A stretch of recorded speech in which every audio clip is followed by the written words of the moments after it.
Hello everyone, welcome back to ISK Essay English. ഇന്ന് നമ്മൾ discuss ചെയ്യുന്നത് ചില ഇമ്പോർട്ടൻ്റ് ആയിട്ടുള്ള റിഡക്ഷൻസ് ആണ്. അതായത് നേറ്റീവ് സ്പീക്കേഴ്സ് അവരുടെ ഡെയിലി കോൺവെർസേഷൻസിൽ ഉപയോഗിക്കുന്ന ചില റെഡ്യൂസ്ഡ് ഫോംസ്, അതിനാണ് നമ്മൾ റിഡക്ഷൻസ് എന്ന് പറയുന്നത്. നേറ്റീവ് സ്പീക്കർ എന്ന് പറഞ്ഞു കഴിഞ്ഞാൽ ഒരു ഭാഷ, ആ ഭാഷ മാതൃഭാഷയായിട്ട് സംസാരിക്കുന്ന ആളുകളെയാണ് നമ്മൾ നേറ്റീവ് സ്പീക്കേഴ്സ് എന്ന് പറയാം. നമ്മളെ മലയാളികളെ സംബന്ധിച്ചിടത്തോളം നമ്മളുടെ നേറ്റീവ് ലാംഗ്വേജ് എന്ന് പറയുന്നത് മലയാളമാണ്, നമ്മുടെ മദർ ടങ്. അപ്പോൾ മലയാളത്തിൽ നമുക്ക് നമ്മളുടേതായിട്ടുള്ള സംഭാഷണ ശൈലികൾ ഉണ്ടായിരിക്കും, രീതികൾ, സാധാരണ ഡെയിലി കോൺവെർസേഷൻസിൽ ഉപയോഗിക്കുന്നത്. അതുപോലെ തന്നെ ഇംഗ്ലീഷ് നേറ്റീവ് സ്പീക്കേഴ്സ്, അതായത് ഇംഗ്ലീഷ് ഭാഷ മദർ ടങ് ആയിട്ട് ഉപയോഗിക്കുന്ന ആളുകൾ, അവരുടെ ഡെയിലി കോൺവെർസേഷൻസിൽ അവരുപയോഗിക്കുന്ന ചില പ്രധാനപ്പെട്ട ചില പദങ്ങൾ, ചില പ്രയോഗങ്ങൾ, ചില എക്സ്പ്രഷൻസ്, അത്തരത്തിലുള്ള ഒന്ന് രണ്ട് എക്സ്പ്രഷൻസ് നമ്മൾ ഈ വീഡിയോയിലൂടെ നമുക്കൊന്ന് പഠിക്കാം. കൂടുതലൊന്നും പഠിക്കുന്നില്ല, ഒന്ന് രണ്ട് എക്സ്പ്രഷൻസ് നിങ്ങൾ വളരെ കേട്ടിട്ടുള്ളത്, വളരെ ഫെമിലിയർ, വളരെ പരിചയമുള്ളത്. ഉദാഹരണത്തിന് just for example, wanna and gonna വളരെ കേട്ടിട്ടുള്ളതാണ്. എന്താണ് ഈ വാണ എന്ന് പറഞ്ഞു കഴിഞ്ഞാൽ? വാണ എന്ന് പറഞ്ഞു കഴിഞ്ഞാൽ വാണ്ടിറ്റു എന്നാണ്. വാണ്ടിറ്റു എന്നുള്ളതിന്റെ റെഡ്യൂസ്ഡ് ഫോം ആണ് എന്ത്? വണ എന്നുള്ളത്. നമുക്ക് വാണ്ടിറ്റു. അപ്പൊ ഇവിടെ നമ്മൾ ശ്രദ്ധിക്കേണ്ട ഒരു കാര്യമുണ്ട്, നമ്മളിത് ഉപയോഗിക്കുമ്പോൾ നിർബന്ധമായിട്ടും അറിയേണ്ട ഒരു ബേസിക് റൂളാണ് സബ്ജക്റ്റ് വെർബ് എഗ്രിമെന്റ് എന്നുള്ളത്. അതായത് നമ്മൾ ഉപയോഗിക്കുന്നത് പ്ലൂറൽ ആയിട്ടുള്ള സബ്ജക്റ്റുകളാണെങ്കിൽ, ജസ്റ്റ് ഫോർ എക്സാമ്പിൾ ഐ എന്നുള്ളത്, വി എന്നുള്ളത്, യു എന്നുള്ളത്, ദേ എന്നുള്ളത്, ഇതുപോലുള്ള പ്ലൂറൽ ആയിട്ടുള്ള സബ്ജക്റ്റുകളാണ് ഉപയോഗിക്കുന്നതെങ്കിൽ നിങ്ങൾ പഠിച്ചിട്ടുണ്ടായിരിക്കും നമ്മൾ പ്ലൂറൽ ആയിട്ടുള്ള വെർബ് ഉപയോഗിക്കണം. ഉദാഹരണത്തിന് ഐ എന്നാണെങ്കിൽ I want, we want, you want, they want. എന്താന്ന് വെച്ച് കഴിഞ്ഞാൽ ഇതാണ് സബ്ജക്റ്റ് വെർബ് എഗ്രിമെന്റ്. പ്ലൂറൽ ആയിട്ടുള്ള സബ്ജക്റ്റുകളോട് പ്ലൂറൽ ആയിട്ടുള്ള വെർബ് ഉപയോഗിക്കണം. അത് നമ്മൾ ഇവിടെ ഉപയോഗിക്കുമ്പോൾ ശ്രദ്ധിക്കണം. അപ്പൊ നമ്മൾ വാണ്ടിറ്റു എന്നുള്ളതിന്റെ റിഡക്ഷൻ അല്ലെങ്കിൽ റെഡ്യൂസ്ഡ് ഫോം ആണ് വാണ എന്നുള്ളത്. അപ്പൊ നമ്മൾ ഒരു സെന്റൻസ് പറയാണ്, I want to go home. എനിക്ക് വീട്ടിലേക്ക് പോവേണ്ടതുണ്ട്. ഇതിൽ നമ്മൾ വാണ്ടിറ്റു എന്നുള്ളതിന് പകരമാണ് എന്ത് ചെയ്യുന്നത്? വാണ എന്നുള്ളത് ഉപയോഗിക്കുന്നത്. അപ്പൊ നമ്മൾ എങ്ങനെ പറയാം? I wanna go home. അതേപോലെ തന്നെ we wanna go home, you wanna go home, they wanna go home. ഒരിക്കലും എന്ത് ചെയ്യരുത്? ഷീ എന്നുള്ളതോ അല്ലെങ്കിൽ ഹി എന്നുള്ളതോ ഇറ്റ് എന്നുള്ളതോ ഉപയോഗിക്കരുത്. എന്താ കാരണം? ഹി എന്നുള്ളത്, ഷീ എന്നുള്ളത്, ഇറ്റ് എന്നുള്ളതൊക്കെ സിംഗുലർ ആണ്, ഓരോ വ്യക്തികളെ ഉദ്ദേശിക്കുന്ന. സാധാരണ സെന്റൻസ് നമ്മൾ ഐ വാണ്ട് എന്ന് പറയും സാധാരണ. അതേ സ്ഥാനത്ത് ഷീ ആണ് വരുന്നതെങ്കിൽ എങ്ങനെ ഉപയോഗിക്കാം? വാണ്ട് എന്നുള്ളതിനെ നമ്മൾ സിംഗുലർ ആക്കും. നിങ്ങൾക്ക് അറിയണ്ടായിരിക്കും എങ്ങനെയാ ഒരു വെർബിനെ, how to make a verb it's a singular form. വെർബിനെ എങ്ങനെ സിംഗുലർ ആക്കുക നമുക്കറിയാം. ആ വെർബിന്റെ കൂടെ നമ്മൾ എന്ത് ചെയ്യും?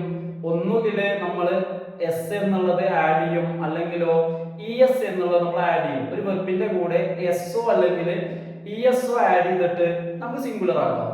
നിങ്ങൾക്ക് അറിയുന്ന കാര്യമല്ലേ? അപ്പൊ നമ്മൾ ഇവിടെ എന്ത് ചെയ്യും? വാണ്ട് എന്നുള്ളതിന്റെ കൂടെ നമ്മൾ എസ് ആഡ് ചെയ്യും. അപ്പൊ എന്താ വരിക? വാണ്ട്സ് എന്ന് വരും. അങ്ങനെ നമ്മൾ പറയാം she wants to go home. അതുപോലെ തന്നെ he wants to go home. It ആണെങ്കിലോ ഇറ്റ് വാണ്ട്സ്. അങ്ങനെ നമ്മൾ പറയാം, സിംഗുലർ ആയിട്ട് പറയണം. അപ്പൊ ഈ വാണ്ട്സ് എന്നുള്ളതിന്റെ റിഡക്ഷൻ അല്ലെങ്കിൽ റെഡ്യൂസ്ഡ് ഫോം എന്ന് പറയുന്നത് വാണ എന്നുള്ളതല്ല, പകരം വാൻസ്റ്റ എന്നുള്ളതാണ്. വാൻസ്റ്റ. അപ്പൊ എങ്ങനെ പറയാം? He wants to go home, അല്ലെങ്കിൽ she wants to go home, it wants to go home. ഇത് നമ്മൾ പ്രത്യേകം ശ്രദ്ധിക്കണം. അതായത് സബ്ജക്റ്റ് പ്ലൂറൽ ആണ് വരുന്നതെങ്കിൽ നമ്മൾ പ്രത്യേകം ശ്രദ്ധിക്കണം, നമ്മൾ വാണ എന്നുള്ളതാണ് ഉപയോഗിക്കാം. സബ്ജക്റ്റ് സിംഗുലർ ആണെങ്കിലോ വാൻസ്റ്റ എന്നുള്ളതാണ് നമ്മൾ ഉപയോഗിക്കാം. അപ്പൊ സബ്ജക്റ്റ് പ്ലൂറൽ ആണെങ്കിൽ വാണ എന്നുള്ളത് ഉപയോഗിക്കും. സബ്ജക്റ്റ് സിംഗുലർ ആണെങ്കിൽ വാണ്ട്സ് ടു, അതായത് he wants to go home. അതുപോലെ തന്നെ she wants to attend a meeting, അവൾക്ക് ഒരു മീറ്റിംഗ് അറ്റൻഡ് ചെയ്യേണ്ടതുണ്ട്. ഇനി നമ്മൾ ഇതുപോലെ വളരെ കേട്ടിട്ടുള്ളത്, വളരെ കോമൺ ആയിട്ട് നേറ്റീവ് സ്പീക്കേഴ്സ് ഉപയോഗിക്കുന്നതാണ് ഗോണ എന്നുള്ളത്. എന്താണ് ഗോണ എന്നുള്ളത്? Gonna is also A reduction. Gonna എന്നുള്ളതും എന്താണ്? ഒരു റിഡക്ഷൻ ആണ്. ഗോണ എന്നുള്ളത് ഏതിന്റെ റിഡക്ഷൻ ആണ്? ഗോയിങ് ടു എന്നുള്ളതിന്റെ റിഡക്ഷൻ ആണ്. Going to. അപ്പൊ നമുക്കറിയാം ഗോയിങ് ടു എന്ന് പറയുമ്പോൾ നമുക്ക് വെറും അങ്ങോട്ട് സബ്ജക്റ്റ് ഉപയോഗിച്ചാൽ പോരാ, എന്ത് ചെയ്യണം? ഓക്സിലറി വെർബ് കൂടി ഉപയോഗിക്കണം. അപ്പൊ നമുക്ക് ഇവിടെ എങ്ങനെയൊക്കെ ഉപയോഗിക്കാം? ജസ്റ്റ് ഫോർ എക്സാമ്പിൾ, ഐ എന്നാണെങ്കിൽ നമ്മൾ എങ്ങനെ ഉപയോഗിക്കാം? Am going to. Am going to. Am going to എന്നുള്ളത് നമ്മൾ എങ്ങനെ പറയാം?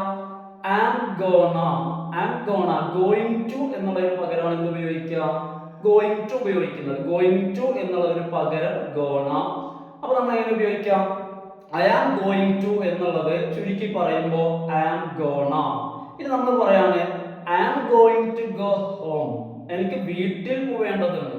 I am going to go home. ഞാൻ വീട്ടിലേക്ക് പോവാണ്, അല്ലെ വീട്ടിലേക്ക് പോയിക്കൊണ്ടിരിക്കുകയാണ്. എങ്ങനെ പറയാം? I am gonna go home. അപ്പൊ ഇവിടെ ഒരിക്കലും ഐ ഗോണ എന്ന് പറഞ്ഞാൽ പോരാ, നമ്മൾ എന്ത് ഉപയോഗിക്കണം? ആം ഉപയോഗിക്കണം. എന്നിട്ട് എങ്ങനെ പറയണം? കാരണം ഇവിടെ ഗോയിങ് ടു എന്നുള്ളതിന്റെയാണ്. കാരണം ing രൂപം ഓക്സിലറി വെർബ് ഇല്ലാതെ നമുക്ക് ഉപയോഗിക്കാൻ പറ്റില്ല, അത് പ്രസന്റ് പാർട്ടിസിപ്പിൾ അല്ലേ. അപ്പൊ അതിന്റെ കൂടെ നമ്മൾ ഓക്സിലറി വെർബ് ഉപയോഗിക്കണം. അപ്പൊ എങ്ങനെ വരിക? Am, am gonna, am going to go, am gonna go home. ഇനി സിംഗുലർ വരികയാണെങ്കിലോ, ഇവിടെ നമുക്കറിയാം ഐന്റെ കൂടെ നമ്മൾ ഉപയോഗിക്കുക ആം ആണ്. പ്ലൂരൽ ദേ വരികയാണെങ്കിലോ ദേ ആർ. അപ്പൊ എങ്ങനെ വരിക? ദേ ആർ ഗോയിങ് ടു എന്നുള്ളതിന് പകരം എങ്ങനെ ഉപയോഗിക്കാം? They are gonna go home, അല്ലേ? ഇനി ഷീ ആണെങ്കിലോ, ഷീ ആവുമ്പോ നമുക്കറിയാം ആം ഉപയോഗിക്കാൻ പറ്റില്ല, ആർ ഉപയോഗിക്കാൻ പറ്റില്ല. എന്താ കാരണം? ആം നമ്മള് ഐന്റെ കൂടെ പ്രസന്റിൽ ഉപയോഗിക്കും, ആറ് നമ്മള് പ്രസന്റിലെ ബഹുവചനത്തിന്റെ കൂടെ ഉപയോഗിക്കും, അല്ലേ? ഇതൊക്കെ അറിയുന്ന കാര്യങ്ങളല്ലേ. പിന്നെ നമ്മൾ എന്താ ചെയ്യുന്നത്? സിംഗുലറിന്റെ കൂടെയാണെങ്കിൽ, തേർഡ് പേഴ്സൺ സിംഗുലർ വരികയാണെങ്കിൽ ഹി എന്നുള്ളതോ അല്ലെങ്കിൽ ഷീ എന്നുള്ളതോ വരികയാണെങ്കിൽ ഈസ് ആണ് ഉപയോഗിക്കുക, അല്ലേ? അപ്പൊ നമ്മൾ എങ്ങനെ പറയാം? She is going to. എങ്ങനെ പറയാം? ഷീ ഈസ് ഗോണ ഗോ, അല്ലേ? She is going to go home. എങ്ങനെ വരിക? She is gonna go home. He ആണെങ്കിലും കറക്റ്റ് ആണ് വരിക. He is gonna, he is ഉപയോഗിക്കണം. He is gonna go home. അതേപോലെ തന്നെ it is gonna go home, it is going to. അതേപോലെ തന്നെയാണ് he is going to, she is going to. ഇതിന് വരുന്ന പകരമായി വരുന്ന റിഡക്ഷൻ ആണ് ഏത്? ഗോണ എന്നുള്ളത്. അപ്പൊ ഇന്നത്തെ നമ്മളെ ഒരു ഷോർട്ട് വീഡിയോ എന്ന് പറഞ്ഞു കഴിഞ്ഞാൽ നമ്മള് പ്രധാനപ്പെട്ട ചില റിഡക്ഷൻസ് ആണ് പഠിച്ചത്. ഏതൊക്കെയാന്ന് വെച്ച് കഴിഞ്ഞാൽ വാണ എന്നുള്ളത്, അതുപോലെ തന്നെ വാൺസ്റ്റ എന്നുള്ളതും, അതുപോലെ തന്നെ ലാസ്റ്റ് ആയിട്ട് നമ്മളിപ്പോൾ പറഞ്ഞത് ഗോണ എന്നുള്ളതുമാണ്.